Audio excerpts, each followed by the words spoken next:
So we are now going to hear from Elliot next door to me about DDC grants, etc. Thank you very much, Councillor Richardson. So I've just clicked the record button, so fingers crossed that works. So thank you for having me today. So again, as I mentioned before, I'm here to talk about our Dover District Council Community Grant Scheme and our Dover District Council Dover Lotto as well. Just starting off with the Community Grant Scheme. So in essence, the grant scheme is a funding opportunity for local grassroots organisations, which we like to call good causes, acting as a gateway grant to larger grant providers. In essence, what we're saying there is it's a very small application form with quite a loose, vague criteria. So it just means it's definitely a confidence booster for some of those grassroots organisations to build their confidence with that first step, and then they can move on to some of the other larger grants, external grants that are available that some of our partners are discussing today. So what is a good cause? So a good cause is any registered charity, any charitable incorporated organisation, any CICs, and any constituted groups as well. And there's examples on screen there. So any voluntary groups, any sports clubs, youth clubs, any school-related groups as well. So if they're a PTFA or a Friends of said school, and church and faith groups as well. In essence, what we do is we don't support any individuals or any businesses as well. So how does it work? So we usually have 2 rounds per year. So we have our summer round, which is in May, and our winter round, which launches in October. Applications are open for usually about 6 weeks, and applicants can usually apply for between £100 and £1,000. And what we do is we support anything community benefit. Again, that's what I said, it's got a vague criteria. As long as the project is providing benefit to the local community, then it's eligible to apply. We do fund any capital, consumable or revenue costs. And so when I talk about capital costs, that's any items with a lifespan of over 3 years. So that could be any equipment like tables and chairs. We fund consumable costs. So that's similar to a capital item, but it has a lifespan of less than 3 years. So that could be food, fuel, ink, that sort of thing. Any revenue costs is basically any buy-in or of activities or services. So that could be maybe hall hire or, for example, a first aid course, something like that. We don't support any ongoing capital costs. So it's anything that's sort of ongoing cyclical maintenance, or any large sort of development to structures, that sort of thing, or any overhead costs as well, which is staff time, core costs, that sort of thing. So applications are decided by a community grant scheme appraisal panel. So it's a list of about 6 elected members which score the applications and give the yeses or nos. So how does it benefit the local community? So I think our last round for the last year was our biggest ever funding pot. So we did administer just under £200,000 to 184 applicants. And what you're seeing on screen there is a list of some of those successful applicants that we went along to give large cheques just to promote the scheme. As Becky said, I don't think we're taking any questions now, but happy to answer them at the end. We have got a website, which is the www.dover.gov.uk/community, and then the funding as well. So feel free to go along to that. And then you can always email us as well at communitygrants@dover.gov.uk. Did want to mention and note that we are undergoing a review at the moment. So I've said a few times, you know, that might be the case, but there might be some slight changes to the criteria. So maybe might be some changes to the amount that people can apply for, or maybe there's some themes or something, or maybe some changes to the areas. But that's the criteria at the moment. But any changes will be available on the website, and we are hopeful to launch in May this year as well. So just move on to the Dover District Lotto now.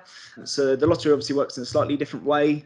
So it's a local authority lottery providing a fundraising opportunity for good causes again within the Dover District. This is something that a lot of local authorities are doing at the minute, especially across our local area. I know Thanet have had quite a well-established lottery before we came along. Tunbridge Wells and Faversham as well have got quite established lotteries. Again, we support all good causes. I won't go through the list again, but it's exactly the same. We don't support any individuals or any businesses, but everything else on the list we do. Again, the process is a little bit different to the grant scheme. So applications are open all year round, so you can apply as a good cause any time of the year. Again, to apply, you just want to go to the website, which is www.doverlotto.com, and it's a very small application form. It's quite easy to fill out. Comes over to us, we approve it, and then you're immediately on the site. Good causes receive 60% from ticket sales, so 50% goes directly to the good cause that the player has chosen. 10% goes into our community grant scheme, which I spoke about previously, so that just enhances that pot, and 40% goes back to the lottery provider.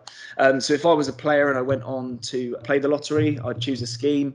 I'd support that local charity from my ticket, which costs £1. Again, 50p will go directly to them. That 10%, so that 10p will go to the community grant scheme, and that 40p will go directly to the lottery provider, which obviously helps us run the scheme. And donations can be used at the good cause's discretion. So there's no guidance or criteria on how that funding should be spent. That's a donation from the community, so it's completely up to that where that goes. Again, how does that benefit the local community? So I think we've just gone past our 3rd anniversary, which is fantastic. We've raised over £100,000 for all voluntary sector organisations across the district. We currently have about 132 good causes on the site already. Again, if you want some more information, the website's on screen, so that's doverlotto.com, as well as the email address. Different to the community grant scheme, we have actually put together a video, which hopefully I'll play now, which will give the experience of some of the good causes and hopefully try and advertise the scheme and get you to sign up as well. So I'm just going to flick over to that. From £1 a week, you can help support over 150 local good causes, as well as having a chance to win cash prizes from £25 all the way up to a staggering jackpot of £25,000. So a huge thank you to those of you who are players. Without your support, the scheme would not be possible. Join us while we ask our local good causes what they think about the scheme and how it's helped them to develop over the last few years. So we are Dover Rugby Club, and we have benefited immensely from Dover Lotto, and obviously with the support of Dover District Council, we provide community rugby to over 300 children every Sunday. As well as that, we have obviously adult rugby, and that's really benefited from the funds that we get through the community scheme. Really important that we get that support, because without that, throughout the pandemic, we would not have survived. So it's really great that actually this Lotto scheme has benefited the club. We continue to benefit, and we really are supportive of everything that the scheme is providing. We're a local charity in Dover supporting children with disabilities through the summer. As a good cause, we've raised over £1,000 a year with the help of Dover Lotto. We don't have to do anything, we just keep advertising. Pegasus Youth Forum meet on the first Wednesday of every month in a local pub, and this money, it just helps us to keep that part of Pegasus going. You can sign up for the year. You could sign up for just a one-off ticket for a gift for someone. And it'd be great if you could choose Pegasus Play Scheme, because we spend the money on our amazing youth forum. So I just want to say thank you to Dover Lotto for giving us this chance to raise extra funds and raise awareness.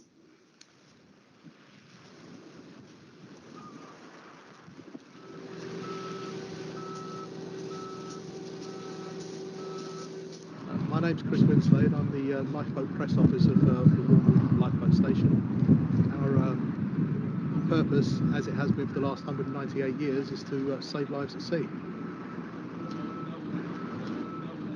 My name is Michael Atkins. I'm the fundraising team lead for Walton Lifeboat. With the funds we've been allocated from the Dover Council Lotto, that goes to one of our high priority budgets, which is for the ongoing training of all our crews. I would recommend the Dover District Lotto to anyone who's looking to raise funds for worthy causes. Initially, we joined the Dover District Lottery Scheme to raise much needed funds for a refurbishment of our village hall. Following this refurbishment, we now use the Dover Lotto scheme to support the day-to-day activities and running costs of our hall, and also to help purchase new fixtures and fittings. Our hall can be hired by anyone for a small fee. We fully support the Dover Lotto scheme and would recommend this to any other charitable organisation. My name is Christine Walton. I belong to the Royal British Legion, Dover Whitecliffs branch. We're here in Dover. And from the scheme at Dover Lotto, we have managed to set up Coffee and Camaraderie, which is for our veterans in Dover. We offer them a free breakfast and a chat. To register your good cause. You don't need to hear from me again because I've already been over the criteria. So that's everything from myself. So if you are feeling lucky, do feel free to go and get some tickets and support some of the local good causes. And if you are a current good cause that's not on the website, feel free to have a chat with me at the end so we can get you signed up. And I'm happy to answer any questions as well. Thank you very much. Brilliant, Elliot. Thanks very much. If you do need anything, just phone up Elliot. He's very good, and he's very willing to help. And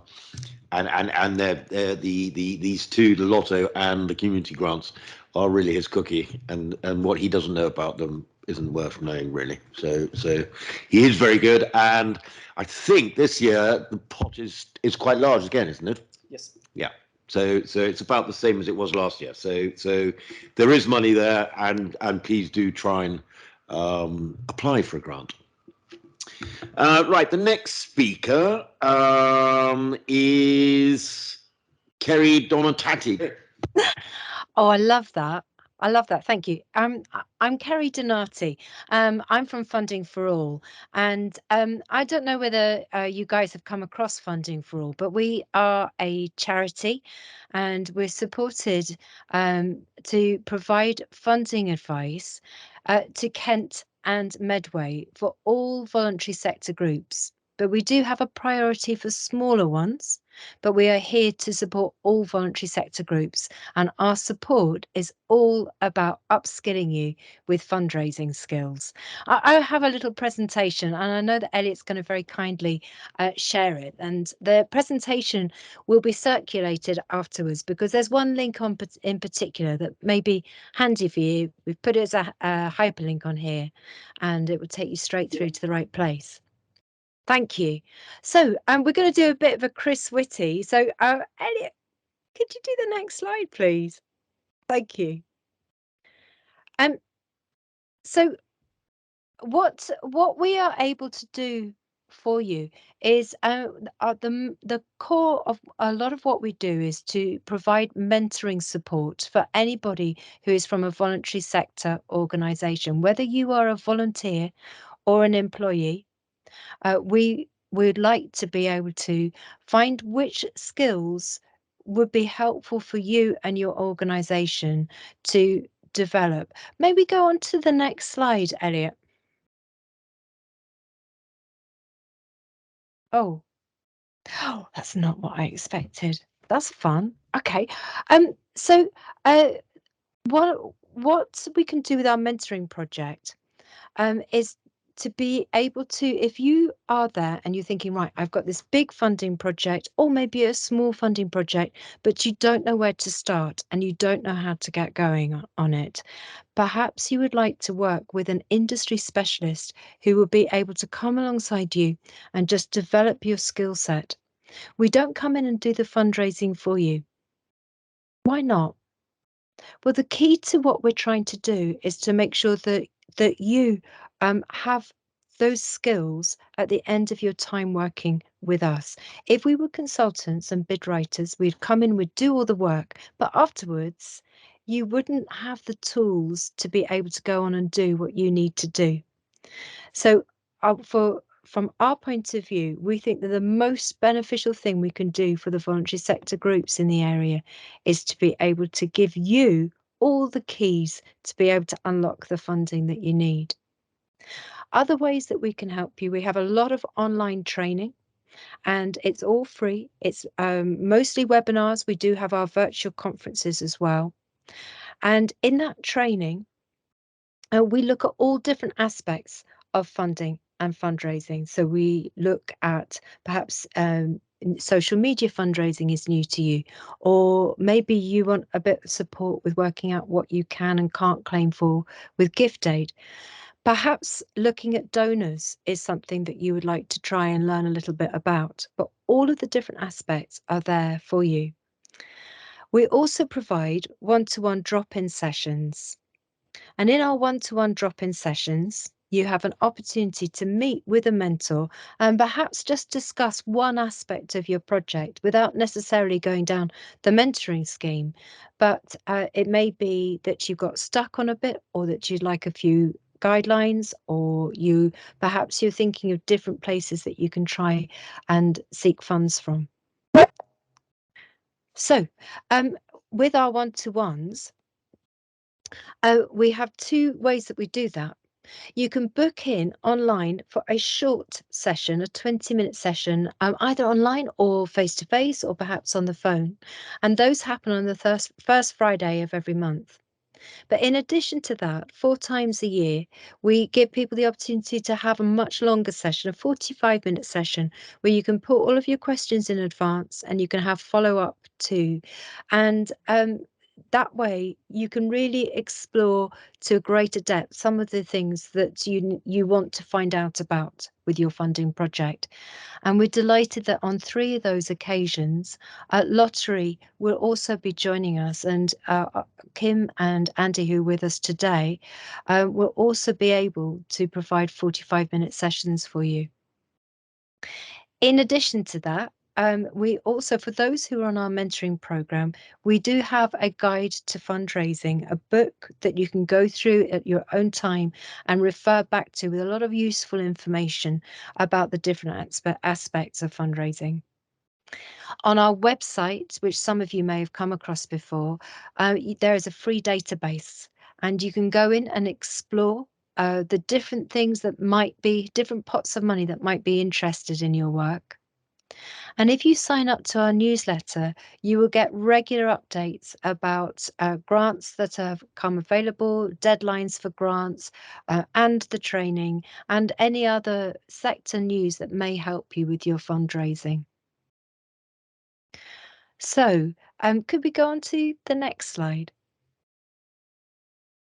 That's strange. Could we go to the end, please, Elliot? Thank you. So, if you think about your fundraising, there are certain key elements that we would really love you to know about.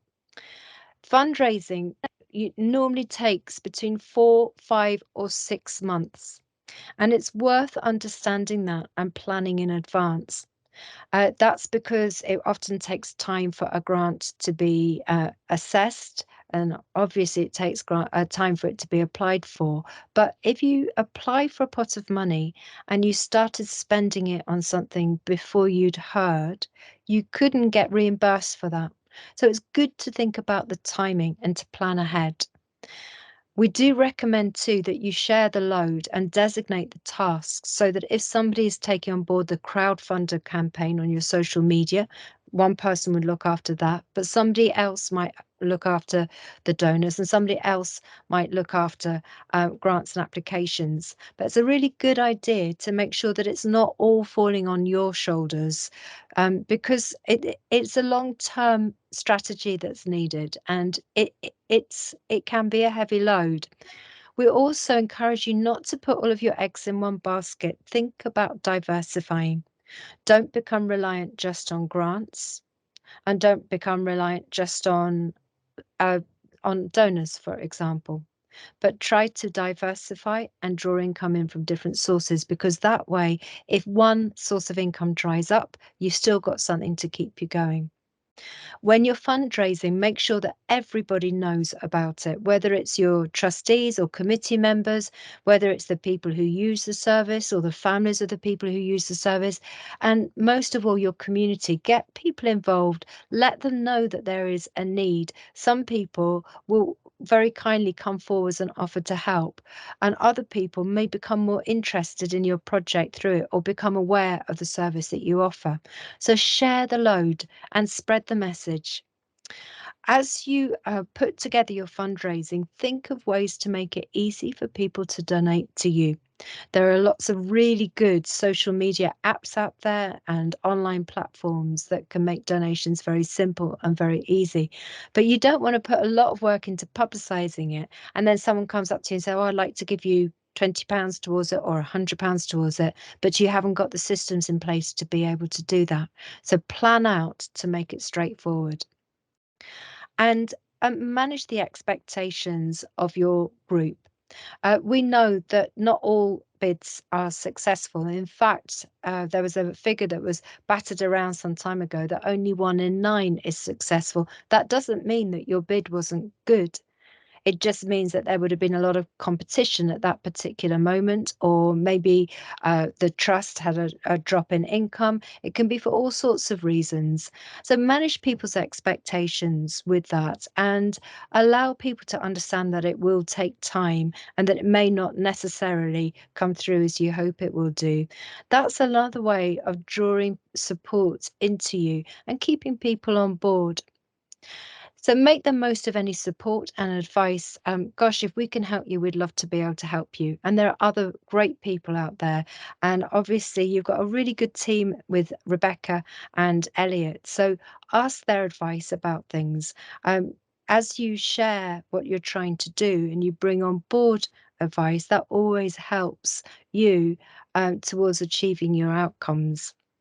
And do remember it's a learning curve, and I've said that rejections happen. It doesn't mean that it's the end of the road. If you put in an application and you don't get it, some trusts and some organisations will give you feedback, others won't, but it doesn't necessarily mean that it's a no. It doesn't mean that it's not something that you can do or can do again. If you can get feedback, do. And if feedback isn't available, don't be afraid to go knocking on that door again. Elliot, could we go on to the next slide, please? So here are some dates for your diaries if they are of use to you. Our next funding surgery is a week on Friday, April the 1st. It's between 10 and 2. Takes place in Marsham Street in Maidstone, but you can book an online session. And the funding surgeries are where we have 20-minute appointments. On the 27th of April, we've got a face-to-face funding surgery in Swellcliffe and Chesfield, which is between Whitstable and Herne Bay. It's got good train links. It's easy to get to by train and by bus as well. So if you want to book in for a 45-minute session, that is there for you. We've got a webinar on environmental projects on April the 29th. On May the 13th, between 10 and 3, we've got a face-to-face training session in Lenham Community Centre. Lenham is between Ashford and Maidstone, and we've got some excellent speakers there, and you will get a chance to meet with Lottery and to meet with Kent Community Foundation. And there's a special bid writing workshop there. If you're working on a bid and you want some practical support and practical advice, there'll be a team of people there to help you with your writing. We've got a First Steps to Fundraising conference on the 20th of May, and that's an online webinar, and you will be able to tap into some advice specifically about funding for faith groups and funding for heritage groups, but there are also some funding skills that you'll be able to develop at that one, and you'll be able to learn in particular how to apply to a trust that doesn't have an application form. And also Lottery and Awards for All will be with us at that event, and the Heritage Lottery will be there with us as well too. And the last date I'd like to just flag up for you is that on June the 16th, we've got another day of one-to-one sessions and these ones you can book in for 45 minutes. And on this day, all 4 officers in Kent and Medway from Reaching Communities National Lottery will be there as well. You can have an online session with them for 45 minutes, just talk through everything in your project and explore whether that is going to be a useful funding route for you. So thank you for listening to me today. Thank you for letting me be there. Thank you to Rebecca and Elliot for organising this too. And do get in touch with us if we can support you in any way. Brilliant, Kerry. Many thanks indeed, and I hope you'll stay on for questions if anyone has them later on today. But thank you very much indeed. Right, I'm now going to ask Andy and Kim to give their presentation, and they are from, if you've forgotten, the National Lottery Community Fund. I don't know who's starting. It's over to you two there. Yep, sure. I'm just looking to share my screen, so hopefully you'll be able to see that now. Okay. Yes, we can see it. Fantastic. Okay, So good evening, Andy Smith and I from the National Lottery Community Fund are really grateful to join you all at the conference today to really just provide you some further insight into how, as an organisation, you're able to access support through our funding programmes. Move my cursor on, bear with me. Okay. So firstly, I'd like to introduce you to our team that covers the National Lottery Community Fund. So firstly, we have an Awards for All team. This team is actually based in our Birmingham and Newcastle offices, and they actually cover our area as well. So they cover both London and the South East area. So I'm going to be mentioning this programme a little bit later on in our this presentation today. Then we have our Kent and Sussex team, where just to kind of describe really that around about 4 years ago, the fund decided to recruit local officers within each county across England, where it was considered that having a local team would provide a much more comprehensive understanding of what is needed within our local communities. So it's also our role as a team to support organisations within Kent to access our funds. So as you can see here on this slide, we have Andy Smith, who joins us this evening, Jane Haddock, Kim Richards and myself. So both, just to give you a bit of clarity, both Andy and myself cover projects within the Dover area specifically. Okay, so just to provide you with an oversight really in terms of the bigger picture where lottery funding is distributed. So in total, we have around about 30 million that goes to good causes every week. So this consists essentially of all lottery distributors that include Sport England, the Arts Council and Heritage Fund, amongst many others. So as the National Lottery Community Fund, we are the largest of all the lottery distributors. So we are essentially responsible for distributing up to 40% of the funds raised for good causes, which equates to around about 600 million a year. Essentially, we are a non-departmental public body. We deliver public funds, so we work at arm's length from the government, although we are ultimately accountable to Parliament and the public for our activities. So just really to explain our principles. So firstly, we talk about people that are led.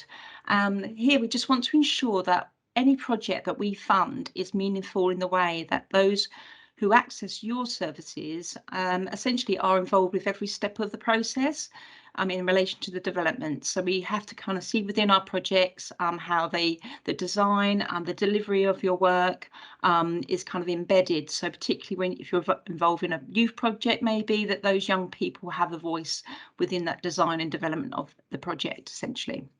So we also consider a strength-based approach where we support people and communities to build on the knowledge, also the skills and experience that they have to ensure to make the changes they essentially want. And then just lastly there, we also are connected. So we take into consideration of your understanding as to how other activities and services that are around you that are present currently within your community and show how your proposal will complement those services going forward. So as you can see here, we have three main funding priorities in England, which come out of many of our discussions with lots of different grant holders, stakeholders, as well as organisations across the voluntary sector. And we essentially ask them where they think we add most value and what is also important to their communities. So our three priorities that came out of that consultation with all those individuals and organisations includes stronger relationships, shared and sustainable places and spaces. And the last one there is obviously relating to early action to prevent problems and tackle disadvantage. Right, as you can see here, it just kind of gives you a bit of an illustration of who is able to apply for our funds. So you obviously can apply if your organisation is a voluntary or community organisation, whether you're a registered charity, as I believe somebody mentioned earlier, that you need to be a constituted group or club, or otherwise a not-for-profit company or community interest company. And what I would suggest, essentially, if you require any further clarification whatsoever in regards to eligibility, please do call our helpline for further support on this. And the number will be at the end of this presentation, but as you can see there are some applications we can't accept, things like individuals, sole traders, etc., etc. So I'd suggest that you kind of really, before applying and putting all the efforts into making an application, really consult to see whether you're eligible. So I'll move on to our funding officer. So all the information and application process with regards to our funding officer is essentially available on our website. So today I'm going to be covering, as I mentioned there, the National Lottery Awards for All programme and Reaching Communities and Partnership. And I'm going to essentially explain each of these programmes as we go through. So firstly, as I mentioned earlier, our National Lottery Awards for All programme. This programme actually provides grants from £300 up to £10,000 for 1 year. You are available to apply anytime with no deadlines, and that's the case with all of our programmes, both Awards for All and Reaching Communities. And the actual application process online is a real simple process, and again, it's a one-stage application process. And we generally only award one per organisation, an award in any 12-month given period. So my understanding, we had Awards for All actually attend a conference just last week, and they typically, like, the decisions are made within 12 weeks, but they are actually kind of getting through some applications quite quickly. So I suggest to apply if you are interested in the programme at the moment, because they are tending to get through quite a few applications at the moment. I say that, it probably will kind of clog the system now. But so essentially, as I mentioned earlier, this fund is managed by our Birmingham and Newcastle office, and but as I mentioned earlier, Kent and Sussex essentially we are here to answer any queries that you might have with regards to this programme, although we don't do any actual assessments on this programme, but we are here to help support with any questions that you might have if you're thinking about applying. Okay, our alternative programme, which Andy and I actually work on, is the Reaching Communities and Partnership programme. And this programme is for grants for 10,001 or more, where essentially grants are able to run up to 5 years in total. Again, there's no deadlines. You're able to apply anytime online, and the fund essentially is able to support with quite a large range of parameters of your proposal, so that we can look at things like direct or project related costs, any kind of core or fixed costs, things like your energy bills. Obviously they're kind of raising, so we can look at those kind of costs going forward. We also look at capital projects and kind of, as well as like capital within revenue project costs as well as organisational development.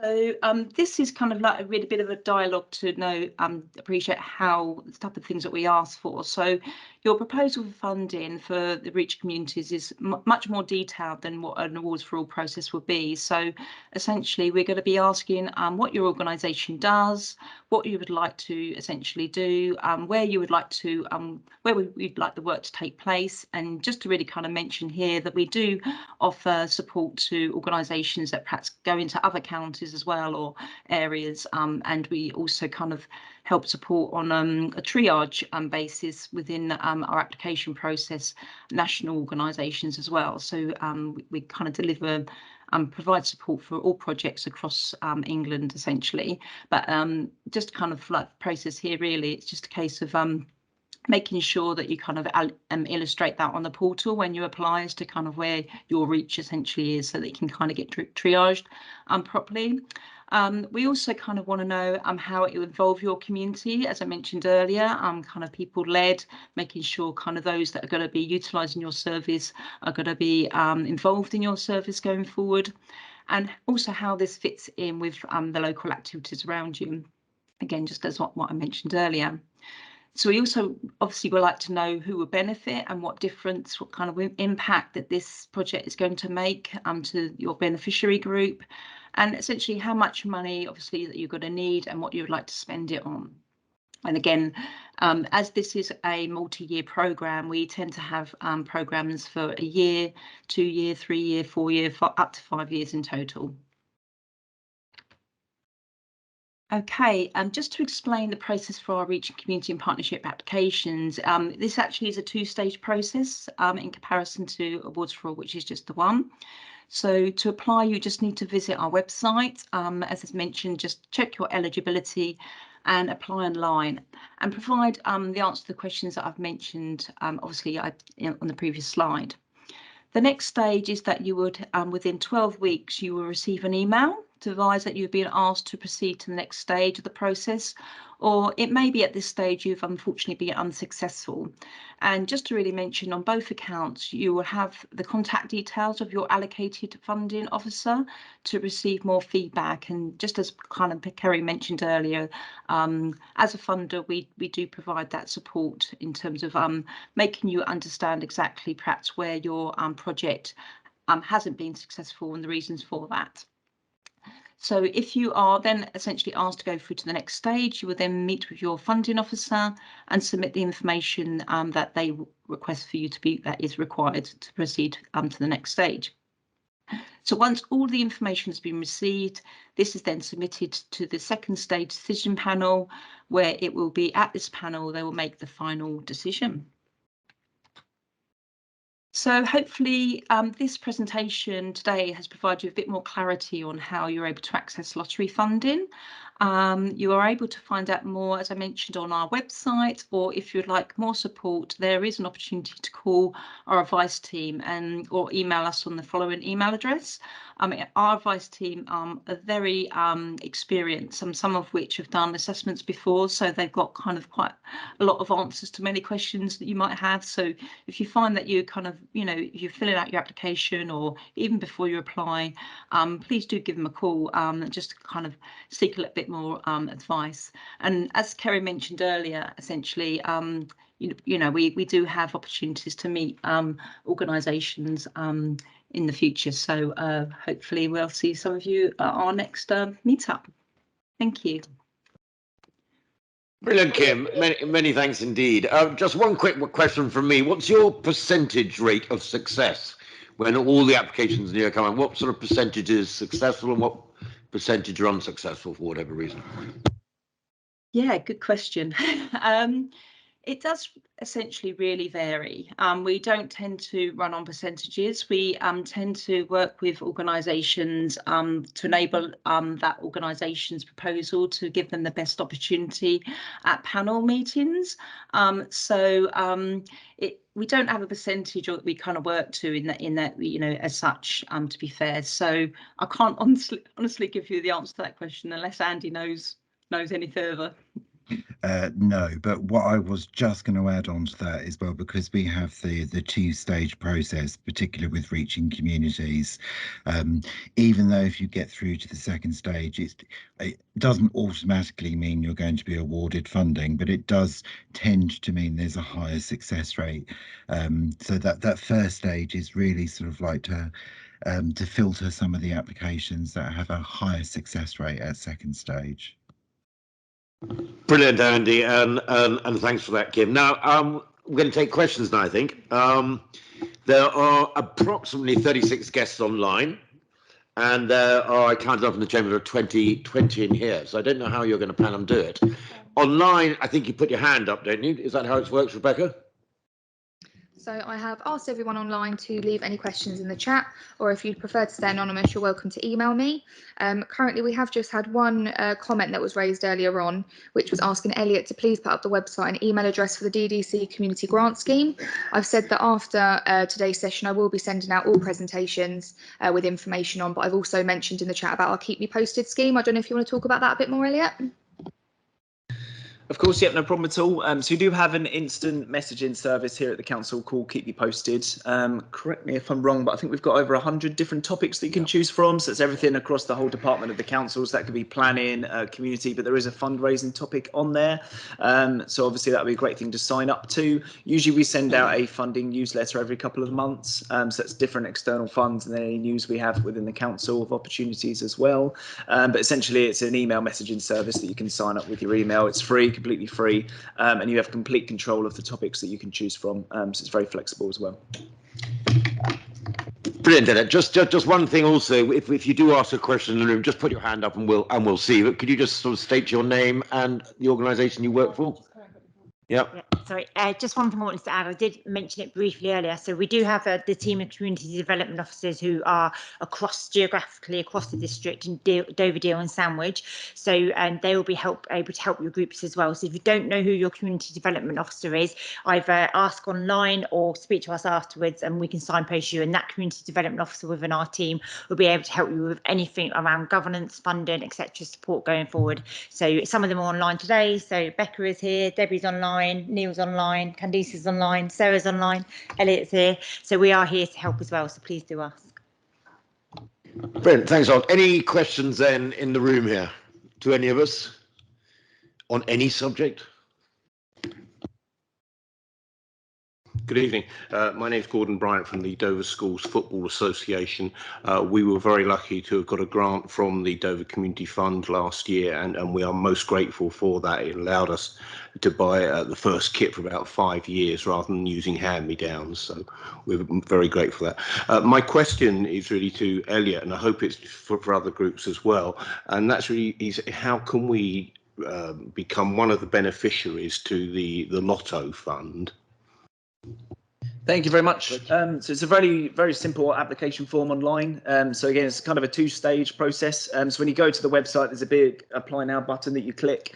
It will ask just the sort of vague details of your group and also set up your financial information as well, but obviously that's not public. That will then come through Gatherwell, the company that perform sort of the general checks for our lotteries. So it'll go through them first. That's kind of a soft check, and then it'll come through to us. If you are a charity, all we do is look up your charity number. But if you are just a community group or a CIC, we do ask for a constitution and evidence of your bank account as well. But usually the turnaround time for that could be a few days, so it's quite easy to get set up. Thank you for that. If we were to be successful, what could we expect to get and when, Sweetney? Sure, yep, no problem at all. So there is a online dashboard which you get access to. So from that, you can obviously see how your lottery is performing. You can check sort of how much money is coming through to you and how donations have been made. It does give you information if anyone that has won on the tickets and that's representing your cause as well. There are marketing opportunities as well on there, so you can download any flyers and things that are created for you, which you can obviously market. But essentially, the best way to perform to get the biggest performance out of the lottery is to market it yourselves. So if you are a football group, obviously you have loads of different members. You can print off some flyers and some leaflets and hand them out, and just get as many people to support the lottery as possible. And as I mentioned before, 50% of that, as long as they choose your good cause, will go directly to you, and it'll be straight into your bank account every week, I believe. Thank you. Thank you. Thanks very much. Is that any online? I'm going backwards and forwards, so let's have an online question then. Thank you, Councillor Richardson. Yeah, we've got one here from Joseph. Might be an answer from all of you. How much research must we carry out to prove evidence that there is a need in the community? Who wants to take that one? Andy, Kim, or Kerry? Do you want to take that one in? I'm happy to start. I think that the more evidence that you can collect, the better it is. I think that you really risk not being successful if you don't provide evidence. But your question is how much? So I would think, I would plan it and think, who do you need to get evidence from? Is it the people who be using your service? Is it their families? Is it perhaps the community in which it's taking place? How could you collect evidence? Are you going to do a survey? Nowadays, we can do a little Google form and just ping the link round to anybody on our email list and collect answers from there. So we've got more options for us. But also maybe if you are funding for equipment, you could have a poster with the different types of equipment and give the people in the club, I don't know what group you are, but you could give them little labels that they can stick on to show which is their favourite piece of equipment. That counts. Graffiti walls are interesting ways where you can get other people's opinions. And so I would suggest that you think towards, that's as a general number, say 5 different ways that you can collect evidence. And don't forget too to look at Dover District Council's statistics, look at the local statistics, because even if you haven't collected it yourself, but it is relevant to your project, they can also be one of your 5 and back up what you want to say. Brilliant, Kerry. Kim, Andy, do you want to sort of supplement that, or what's your advice? I'm going to add something onto that. I think just to reiterate sort of like what Kerry said, but actually I think it's sort of like when you become sort of like quite confident in understanding sort of like that level of need in the community, and like as Kerry said, and I'm sure Kim will agree, it's sort of getting some feedback sort of like from the community. And as Kim said in her presentation, actually we're very, very sort of like strong at the lottery at having sort of like community involvement. But what I would say as well is actually sort of like some of that evidence of need helps you understand the issues that are going on in the community. So you might just see the top line issue, but as you sort of start to research into it, you start to understand some of the hows and the whys things are happening, and that will actually help shape service delivery, sort of like the best way to try and address that need. And one final point for me, is that it's actually to bear in mind you might do a bit of research at one point in time, but you probably need to go back and revisit because needs change in the community. So you probably want to factor in some sort of like system which enables you to keep checking just to make sure, well, actually, is that need the same? But it also feeds into actually is what we're doing making an impact and a difference on those needs in the community. Brilliant, Andy. Many thanks indeed. I hope that's answered whoever asked that question. No, hold it. Becky wants to speak. Joseph, I believe you're from Dover Community Radio, so Debbie is your Community Development Officer for that area and will have access to a lot of the information that both Kerry and Andy have spoke about, and obviously work with community groups and know the area very well. So I'm happy to put you in touch with Debbie. I'm sure Debbie will put her details in the chat as well. Brilliant. Thanks a lot, Becky. One for the room now, I think. Anyone in the room want to? Brilliant, sir. Yeah, do I? Yeah, right. I'm in Sandwich. I help with the various festivals that we do, whether it's the Sandwich Lights, the Food Festival. Also, Sandwich salutes the 40s. Now, we are reviving this after the lapse due to COVID over the last 2 years. And this year we can just about fund it ourselves. Next year we won't be able to because we'll be using all the funds to fund this year's.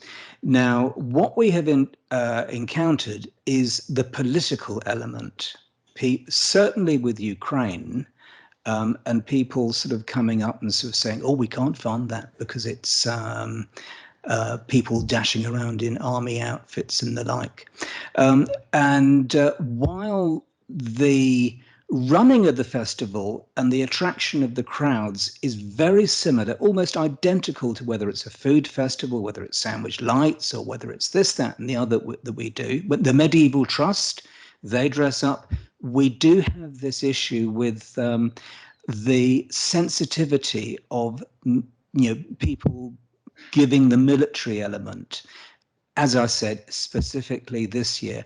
Now, in seeking grants and support next year, how much will that political, and I don't really think it is political, but the sensitivity come into choosing whether the funding will be available? Brilliant. Can I just, before it opens up, my view is I don't think it should make a bit of difference. I'm the Armed Forces champion for the Dover District and Kent as well, with another hat with the KCC. And I think we are incredibly proud of our armed forces. And so I don't think, we definitely wouldn't at Dover District Council say, no, it's got a military background to it. What other funders feel like, I don't know. Probably that's one for you, Andy, isn't it? Who? What do you think of that question?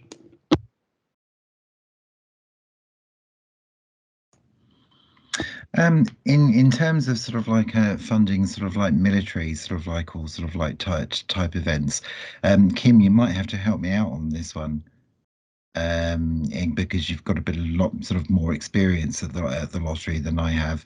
But we've certainly sort of like not had anything sort of like down policy wise to suggest that we wouldn't be funding these sorts of events. Sorry, I'm aware that I'm freezing up. Can you still hear me? Yes, we can, Andy. We can hear you. Freeze up every now and again, but we can hear you. Yeah, I'm aware that separate to the awards for reaching communities, we do have specific funds to help support military. I can't think of the top of my head what they are. So I don't think we're adverse to funding that type of activity. But it sounds to me the type of activity you're looking to fund is more of a community event, which that is part of that. It's perhaps per se just for that particular activity as such. So so again, it's just really we do fund events. We do fund those types of events too. It's part of our priorities, and it is a project. And I think, so at this point in time, I can't see there to be any kind of concern from our point of view that you would, you'd see to be fair to be putting an application and be considered as fine to be considered essentially. That makes sense. Brilliant, Kim. Kerry, do you want a tuppence worth? Yeah, just a quick tuppence worth. I think one thing that might be worth thinking about is, again, diversifying your income sources here rather than, well, grants are obviously good, but there are some other things that you can do. And at the moment in Kent, we've got a really effective crowdfunder that is being done through Space Hive. And you might want to take some pictures of the event this year and then use that to put together something to put in for your crowdfunder for next year. KCC can choose to match fund if they want to, and you can pitch for other organisations to match fund on Space Hive, but that would be a different way to bring in some additional money to what you're doing. Brilliant, Kerry. Thanks very much. Does that help you at all? Yes, it does. That was very positive. Thank you very much. One from the technology. Thank you, Councillor Richardson. We've got a follow-up question again from Joseph, which might actually be for you, Becky. The council once produced a synopsis or document of the demographics of people and the environment across Dover. Is such a document still produced? Thanks, Becca. Yes, it is. So it's the State of the District report, and it is available online if you go to our website and type in a search bar State of the District, and it will come up on there. I believe the latest version is from 2019, but it's the most latest one. It will be updated again after the latest census comes out. Brilliant. Thanks very much. Another one for the room then. Any yes. I'm in the process of setting up a charity to support new families. Sorry, Sarah Hubbard. I'm in the process of setting up a charity for new families to support kind of postnatal things that are going on because of basically the pressures that are on the NHS at the moment. So basically my question is, with these grants, is that something that can be applied for at the start of a charity to kind of get things kicked off, so that things can be kind of pushed into, we're up and running and we can offer support to people straight away? That's kind of the question. No, good question. And I think Kerry's the one to answer this one, aren't you, Kerry? Well, certainly I hope I can help. Are you actually established as a charity at the moment, or are you still in the process of doing? Yeah, we're just in the process. So we're just writing our constitution and gathering our trustees and everything. So I'm kind of here on the very early stages. I know that those things have got to be done and they're in the process, but we're not quite there yet. Okay, so it is for, if you're applying for grants, it's best for you to wait till your charity status has come through rather than applying when you are halfway there. There are other aspects of fundraising that you can do when you're en route, and that crowdfunder source funding is one possibility. But actually, it's better for you just to get your foundations there and ready before going down that route. We do first steps to fundraising virtual conferences, which may be helpful for you, which look at the very basics of what you need to do before you start funding. So if that's of any use, you come along. And if you want to come to a funding surgery and we can talk through your details a little bit more, that might be helpful for you too. Brilliant, Kerry. Thanks very much. I think Elliot wants to say something as well. Yeah, just one quick point. I mean, Kerry's completely right in what she's saying there. But if it was a case that locally that you needed just a small amount of money just to get started, our community grant scheme obviously runs throughout the year with the 2 rounds. And it is a case that you could apply as a community group. So obviously, if you've got your constitution and those trustees in place, as long as you had a bank account, sorry, you could apply to us and get a small amount. And then when you're more established, as Kerry mentioned, then you can look at some of the wider and bigger grant that's available there. Go on, Becky. Can I just ask where's your base going to be? So it's Deal and Dover. Deal and Dover. So what's your registered address? Deal. Okay, so in that case, Sarah, who's online, would be your community development officer. So she can help as well. So I'll get your details at the end. I'll put you in touch. Okay. Brilliant. Thanks very much indeed. One from technology. Thank you. So we've got a question from Caroline Purvey. Apologies, Caroline. I think it's from Tree UK, if the pronunciation's wrong there. Do you fund training of volunteers to support the work we do in the CIC? Yeah. Do you fund training of volunteers to support the work that we do in the CIC? Right. Becky, you can answer that one before I fire it off to the online boys. The community grants would, if it's within the right governance and setup. So we do fund training, but obviously it doesn't matter if you're CIC or a community group. So yes, we would, but we need to put the application in and obviously look at that. Obviously, I can't answer for the lottery, but the community grants would, yes. Brilliant. Andy, Kim, do you want to come in on that one? Yes. So there's lots of different things that sort of like the lottery would fund. Costs sort of like for volunteers sort of like would be one of those sort of like things. And I believe, correct me if I'm wrong, Kim, that would apply to both Awards for All and Reaching Communities. We actively encourage sort of like engagement of volunteers, use of volunteers sort of in projects. It helps link back into what Kim was talking about earlier around people in the lead, getting communities involved in delivery of projects. So yes, in short. Yeah, and just to add to that, just please do ensure that it is based around a project. So rather than put an application in, just say we just need, I don't know, £2,000 for training for our volunteers. It's not likely it's going to be funded just on that basis. So we would just need to kind of sort of see how that will implicate a project that you're perhaps currently running. And I'd imagine as you kind of build that picture up, there'll be other costs that you will probably want to apply for as well, added to that. So yeah, just sort of think about it like with your trustees or your directors, for your CRC. Thank you very much indeed. Question from the room, if there's anyone. Otherwise, I'll go back onto technology again. No? Okay then, Rebecca. Thank you. We actually have a question for you, Councillor Richardson. This is actually from someone in the team. Obviously, what we've spoken about today isn't limited. We know there's lots of funding streams available out there. And someone's actually just mentioned, are we going to talk about Kcc members grants? So is that something perhaps you could mention so we're aware of it in the room and online? Kcc members grants. As a Kcc member, you get given by Kcc £10,000 to spend per year in your division. So for example, my division is Dover Town. So within Dover Town, people just write me an email and say they want, can you fund this? We need a new bollard, or we need, so can we have a new road sign or whatever? And I can give a grant from the smallest I can give is 250 quid, and the most I can give is all my grant to somebody. So it's really completely at my discretion. So so within the whole of Dover district, there are Kcc members. So look them up on the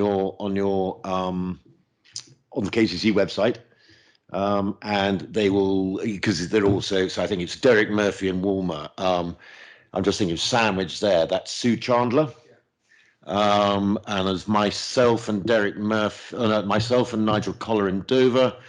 You then have David Beanie, who sort of does Capel, and you have Steve Mannion, who does the estuary and the countryside. I think that's it. But have a look. Oh, and Trevor Bond does Walmer as well. So it's Trevor Bond and Derek Murphy do Walmer.